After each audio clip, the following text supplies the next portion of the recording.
Mark heard faint cries in the distance as he made his way home from work through the snow.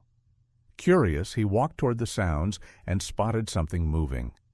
As he got closer, he realized it was a dog, shivering and whimpering in the snow.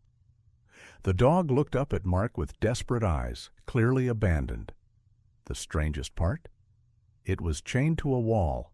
Mark decided to unchain the dog and take him along. As they walked, the dog suddenly began barking at a nearby bush. Mark tensed up, cautiously approaching the spot the dog wouldn't stop barking at. He had no clue what was hiding there, but feared it might be something dangerous. Why else would the dog act like that? Holding his breath, Mark grabbed the left side of the bush and pulled it open. His eyes widened in shock. Of all the things it could have been, this was the last thing he expected. Suddenly, everything clicked. The dog had brought him here for a reason. Somehow, the animal knew Mark was its only shot. But what exactly was inside the bush? And why had the dog reacted so strongly? The city had been caught off guard by the heavy snowstorm over the past few days. No one should have been outside in such brutal weather. But Mark was about to meet a helpless animal braving the cold, and it was a moment he'd never forget. He was walking home late in the afternoon and was considering taking a short break. The icy wind stung his face, and he was struggling to keep going. He hadn't seen another soul for some time and thought about calling in sick for the rest of the week. Just as he went to rest behind a large tree, something moved in the snow. It was far away, so Mark couldn't make out what it was, but it wasn't big enough to be a person. He knew animals lived in this part of the forest, and some could handle the cold, but this one didn't seem like it belonged here. Only as the figure got closer did Mark realize, thanks to the barking, that it was a medium-sized dog coming toward him. His heart dropped. There hadn't been any houses nearby, so where had the dog come from? What was it doing out here, all alone in the snow? Mark worried the dog might have already been harmed by the cold. Without proper fur, animals could get frostbite, or worse. But from what he could tell, the dog looked okay. It was energetic, running around, and when it got close, there were no obvious signs of frostbite. Mark kept his distance, carefully watching its behavior to see if it might attack. He took a few slow steps forward, and the dog didn't seem to mind. Mark reached out to pet it. At first, the dog hesitated, but when Mark finally placed his hand on its back, he was relieved. It felt warm. The dog was doing okay for now, but the big question remained. What was it doing out here? While petting the dog, Mark noticed a small collar around its neck. That gave him hope. It probably had an owner. But when he tried to grab the collar, the dog jumped back and wouldn't come near him again.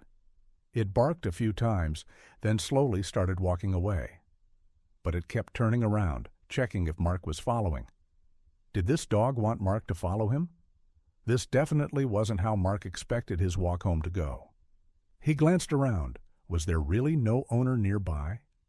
He called out, "Hello, I have your dog." But no one responded.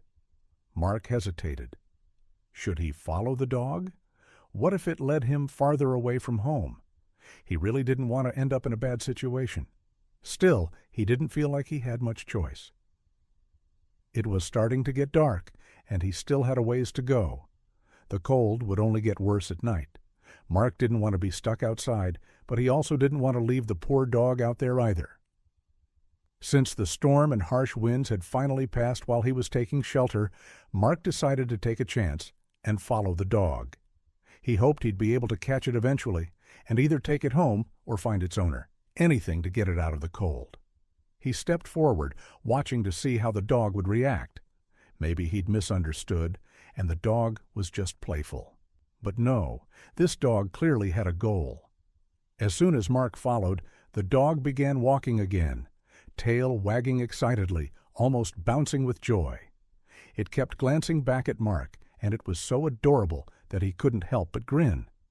That grin, however, slowly faded as he saw where the dog was leading him. They were heading deeper into the woods. At first, during those early minutes of walking, Mark started to second-guess his decision.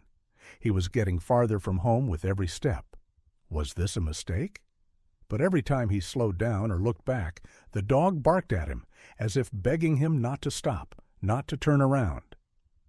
Mark felt like he had no choice but to keep going and hoped they were close to wherever the dog wanted to go. He had no idea where they were anymore. Mark didn't know this part of the forest at all. He only knew the route from work to home. Now everything looked the same, and he was starting to get nervous about how he'd ever find his way back. Thankfully, after about 10 minutes of walking, it finally seemed like they were getting somewhere. From Mark's point of view, nothing about the forest looked different yet. Same trees, same snowy path. But the dog had changed. He was reacting to something. Once they were farther into the woods, the dog stopped wagging his tail and lowered his nose to the ground, sniffing hard. Instead of continuing forward, it began walking in a small circle. Clearly, the dog was trying to track something down, and Mark couldn't help but feel curious. He also thought this might be the right moment to grab the dog and head home. After all, the dog wasn't running anymore, even when Mark got close. But Mark's curiosity got the better of him. He wanted to know what the dog was so focused on. So he let the dog keep going. The dog was moving around rapidly, nose to the ground, leaving trails in the snow as he searched. He was clearly on a mission. Mark could only stand by and watch.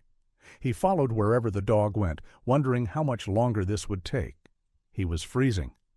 Not long after, the dog suddenly froze, nose pointed toward a bush. Mark followed his gaze. At first, the bush didn't seem special at all, but the more Mark looked at it, the more he noticed something odd.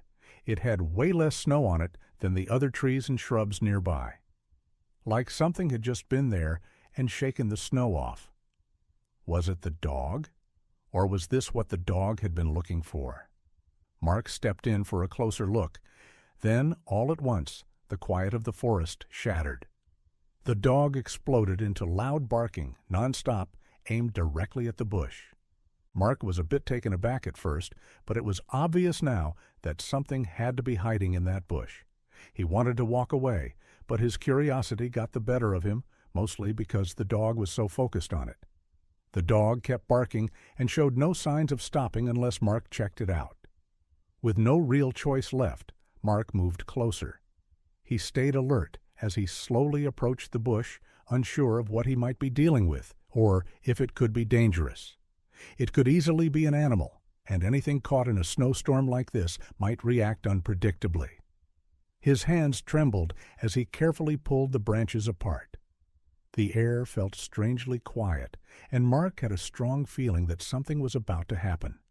Then, all of a sudden, something moved fast and shot out of the bush, racing deeper into the forest and off the trail. Mark barely had time to register what had just happened. It was over in seconds. Before he could even think, the dog he'd been following burst into loud barking and sprinted between Mark's legs. Whatever had come out of the bush, the dog was chasing it. Now Mark had a choice to make: walk away and head home where it was warm and safe, or take another risk and follow the chase. The logical answer was obvious, but Mark didn't choose logic. Against his better judgment, he ran after the dog. He'd already been following it for nearly 20 minutes and had come too far to stop now. Luckily, the dog was barking non-stop, making it easy to follow. Mark wasn't nearly as fast as the dog or the mystery animal, but he did his best to keep up. He listened closely and followed their tracks in the snow. Since this part of the forest was deserted, the footprints stood out clearly against the untouched snow. His effort paid off. It didn't take long before he realized he was getting closer to the source of the barking. It was clear the dog had stopped running, and soon Mark would have him in sight again. Mark rounded a large bush and spotted the dog lying on the ground. It was still barking, but no longer at the mystery animal. That creature was gone, though its tracks were still visible. There was something odd about them, something Mark couldn't quite place, but the dog's focus was fixed elsewhere. When Mark finally saw what the dog was barking at, his heart skipped a beat. This was far more than he'd expected. The dog was barking toward a small cave. The animal it had chased had likely gone inside.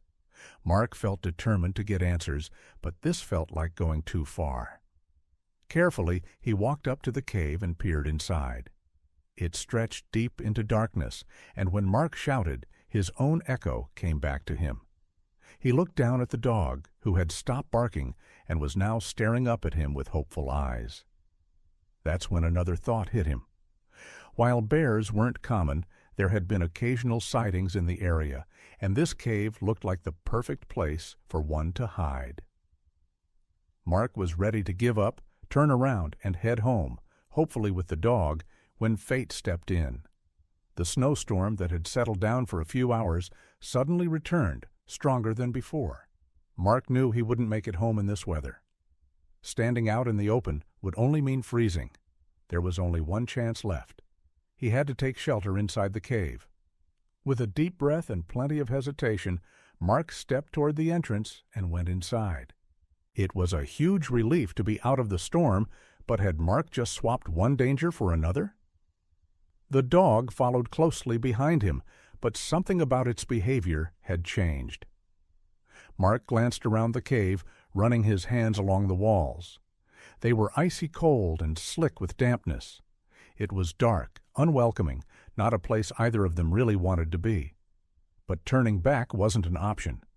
Mark could tell the dog was just as uneasy as he was. This same dog had barked nonstop earlier and fearlessly charged toward trouble, yet now it was quiet, tail tucked between its legs. Mark didn't know what to do. Should he stay near the entrance, where he was vulnerable to anything that might sneak up on him? Or should he go deeper in to figure out what exactly he was dealing with?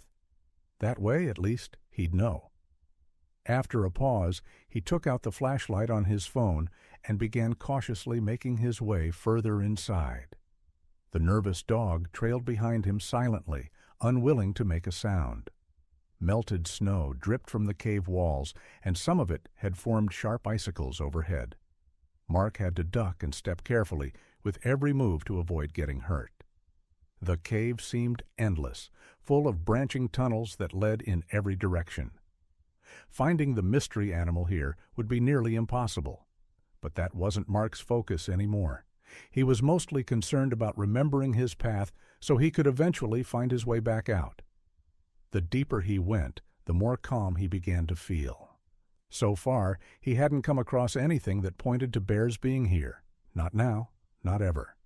Maybe he'd overreacted earlier. Kind of like the dog and all that barking. As Mark started to relax, he noticed the beauty around him. The sound of dripping water echoed softly. And in that moment, the cave almost felt peaceful.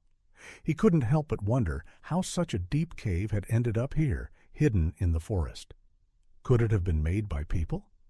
And if so, who? But just as he began to appreciate the calm, it was shattered by a sudden sound from deeper in the cave. Something, or someone, was nearby. Mark froze in place. The dog, however, did the opposite.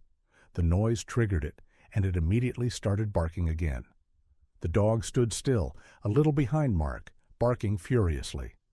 Then a second sound echoed through the cave, and the dog suddenly seemed to regain its bravery. Mark tried to grab its collar, but the dog was too worked up, barking wildly and dodging his reach. Without warning, it bolted ahead, racing out of the range of Mark's flashlight. Once again, Mark had no choice but to chase after the sound. He was getting tired of this, but what else could he do? He ran through the cave, hoping this dog wasn't going to drag him into more trouble. The deeper he went, the more slippery the ground became. Loose rocks shifted underfoot, and icy patches made it hard to run fast. The dog's barking bounced off the walls, making it tricky to follow, but not impossible. Mark was getting close. After weaving through a few more tight turns, he finally caught up. The puppy had stopped. They had reached the end of the cave.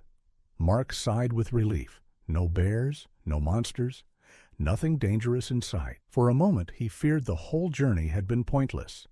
What was the dog barking at? The cave looked empty except for the two of them. But the dog didn't stop. It stood completely focused, barking at a specific pile of rocks. That's when Mark wondered, could whatever they'd been chasing be hiding behind those rocks? If so, it had to be smaller than he expected. That made Mark feel more confident that he could handle it.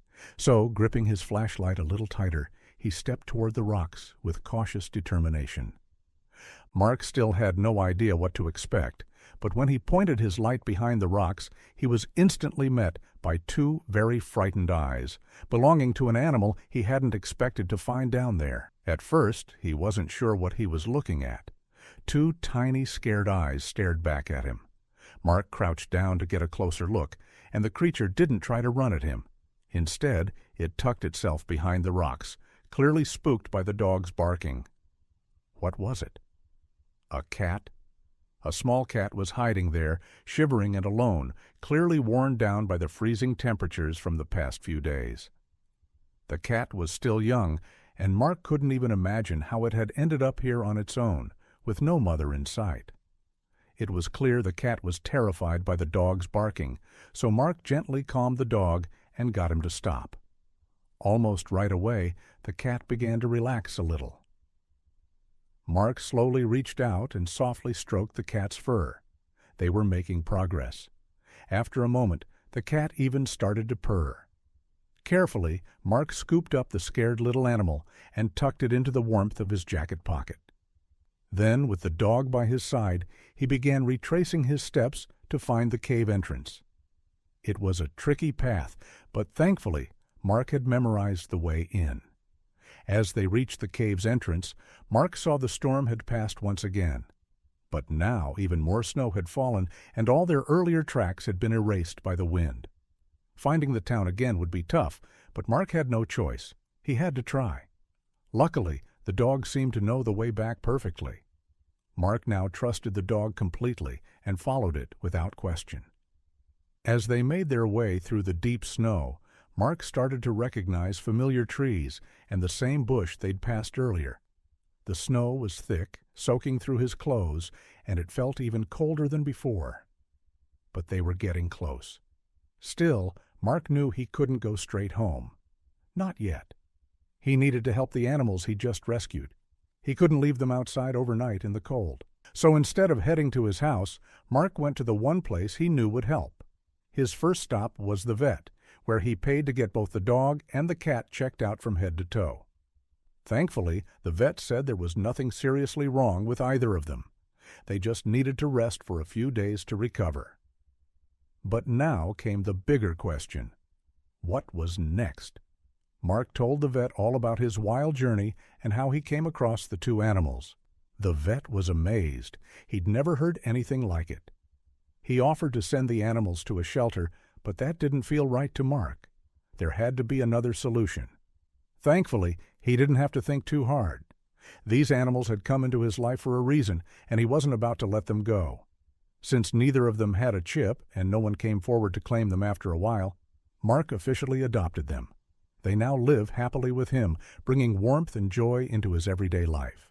If you enjoyed this story, please give the video a thumbs up and consider sharing it with someone who might love it too. Thanks for watching, and we'll see you in the next one.